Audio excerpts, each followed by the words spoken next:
खबरें जो आपको सीधे जोड़ती हैं हमसे, जिनका आपकी जिंदगी पर होता है सीधा असर। खबरों की वही तस्वीर, बिना बदले बिना डरे, जज्बा सच का लिए, सच दिखाते हैं हम। नमस्कार दोस्तों, अब आपका सीसी न्यूज़ चैनल सैटेलाइट होकर आपके फ्री डीटीएच पर उपलब्ध होगा, जिसके प्रधान संपादक बबलू श्रीवास्तव हैं। लखनऊ प्रेस क्लब विज्ञान में जयते का मासिक पत्रिका का उत्तर प्रदेश में प्रथम संस्करण का हुआ विमोचन। मुख्य अतिथि के शर्मा के कर कमलों से किया गया। प्रधान संपादक doctor Vasudev Sharma, UP head Balram Sharma की अध्यक्षता में कार्यक्रम संपन्न हुआ। प्रधान संपादक बबलू श्रीवास्तव, पत्रकार हरिशंकर, पत्रकार विजय कुमार शर्मा, समाज सेवी राम विनय शर्मा, मीडिया प्रभारी अंकित नंदवंशी, पत्रकार प्रदीप कुमार नंदवंशी, राष्ट्रीय अध्यक्ष प्रदीप ठाकुर, रामगोपाल शर्मा, मोनू ठाकुर आदि। जो इसको अपना धर्म नहीं मान पा रहे हैं, जिसके लिए लेकर हम इस पत्रिका को उत्तर प्रदेश में आए हुए हैं कि हम 14 से 25 साल के बच्चों के बीच में पत्रकारिता के लिए उनको प्रेरित करेंगे और विज्ञान पर धारावाहिक बनाएंगे, ताकि विज्ञान से बच्चे पढ़कर आगे बढ़ें और देश का कल्याण हो। ये विज्ञान में जैसे पत्रकार हित में क्या जैसे अपने भारत सरकार से जितने भी भारत में अपने पत्रकार लोग हैं, उनके लिए विज्ञान में जैसे ने एक व्यवस्था बनाया है कि अपना सदस्यता ग्रहण कराने के बाद उनको इंश्योरेंस की व्यवस्था देता है और उनके बच्चों को रॉयल्टी के रूप पढ़ाने के रूप में मास कम्युनिकेशन करने के लिए जो स्कॉलरशिप की व्यवस्था करता है। इसी बीच में हमारे सामने उपस्थित है विज्ञान में जयते के प्रधान संपादक डॉक्टर वासुदेव जी। मैं जानने की कोशिश करूंगा कि इसमें खास क्या चीज़ है। मैं लाइव सीसी न्यूज को नमस्कार करता हूँ। आप पूरे के पूरे 3000 साल से सत्यमेव जयते पर चल रहे थे।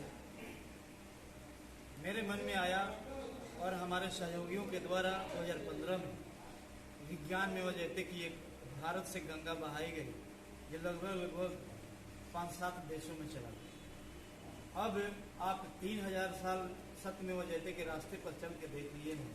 मुझे भरोसा है कि कम से कम 1000 साल विज्ञान में जयते के भी रास्ते पर चल कर देख लीजिए। पूरा भारत विज्ञानमय हो जाए। मेरा विज्ञान में जयते पूरे देश में भारत के सभी नागरिकों के लिए, अध्ययनरत छात्र छात्राओं के लिए एक नई वैज्ञानिक श्रृंखला शुरू किया है। उसमें विज्ञानविद, बाल विज्ञान, बाल वैज्ञानिक पत्रकारिता ये हम शुरू किए। उन्हें हम स्कॉलरशिप देंगे और पत्रिका के माध्यम से उनको जन जन तक और वैज्ञानिक चेतना विकसित करने का काम करेंगे, ताकि वैज्ञानिक भारत बन करके पूरे दुनिया में अपना परचम लहराएगा और सारे धर्मों से ऊपर उठ करके वैज्ञानिक धर्म अपनाएगा, वैज्ञानिक भारत बनाएगा। बहुत समाज सेवी हरिशंकर नंद जी, मैं जानने की कोशिश करूंगा किस तरह से आज ये समाज में जो कुरीतियाँ चल रही हैं उसके बारे में। मैं ये जो आज मंच तैयार किया गया है विज्ञान में जैसे, जो आपने कहा कि सामाजिक कुरीतियाँ तो हमारे 5000 वर्षों से चली आ रही हैं और उन्हीं में हम एन केन प्रकरण फंसे रहे, जिससे कि हमारे समाज, हमारे भारत में वैज्ञानिक, बड़े बड़े वैज्ञानिक हुए, लेकिन उन्हें विदेशी लोगों ने लूट लिया, उन्हें हायर कर लिया और हमारे यहाँ की जो बौद्धिक सभ्यता है उसको अपने स्तर से हमें ही बाद में परोसा गया। यहाँ पे हमारे यहाँ बहुत बड़े बड़े डॉक्टर, वैज्ञानिक, इंजीनियर हुआ करते थे, जिनको विदेशी लोगों ने ले जा करके और उनके द्वारा अपने हमारे ही प्रोडक्ट को हमको बेचने का काम किया, जिससे हमारा भारत हमेशा आर्थिक रूप से कमजोर होता गया। आज विज्ञान में जैसे उसी चीज को लागू करके देश में हमारे जो वैज्ञानिक हैं, जो इंजीनियर हैं, उन्हें भारत में ही रह करके उन्हें उनके साथ भारत की सभ्यता और भारत की अखंड व्यवस्था को कायम करने का काम करेगी। इसी बीच में हमारे साथ आज कार्यक्रम की अध्यक्षता करते हुए माननीय मुख्य संपादक हमारे मित्र बबलू श्रीवास्तव जी के मैं बहुत बहुत धन्यवाद करता हूँ। और मैं ज़्यादा कुछ इसके बारे में हमारे संरक्षक महोदय राष्ट्रीय और राष्ट्रीय संपादक जी सब कुछ बता ही चुके हैं।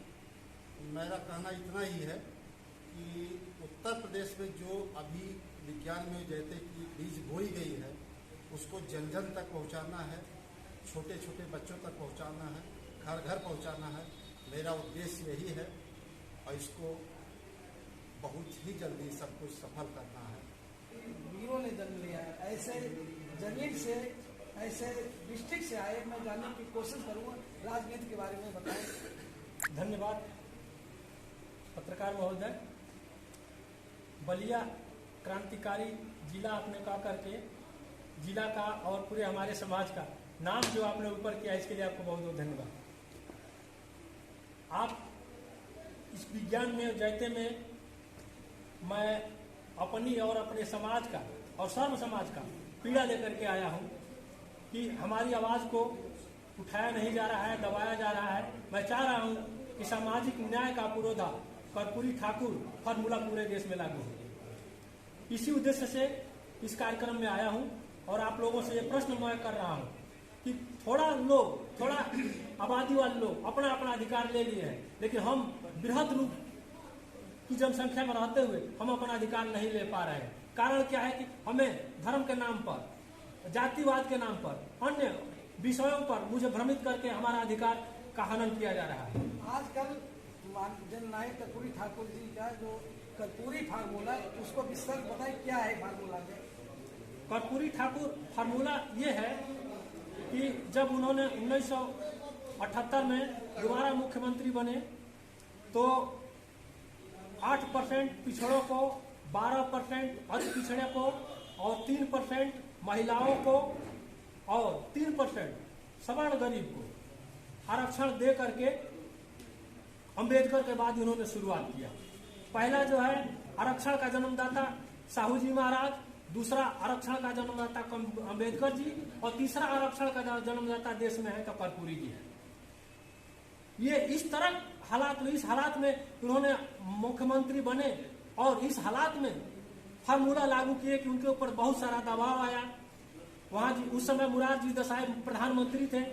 उन्होंने लोगों को कहने पर मंडल आयोग की गठन की बात की। मंडल आयोग का गठन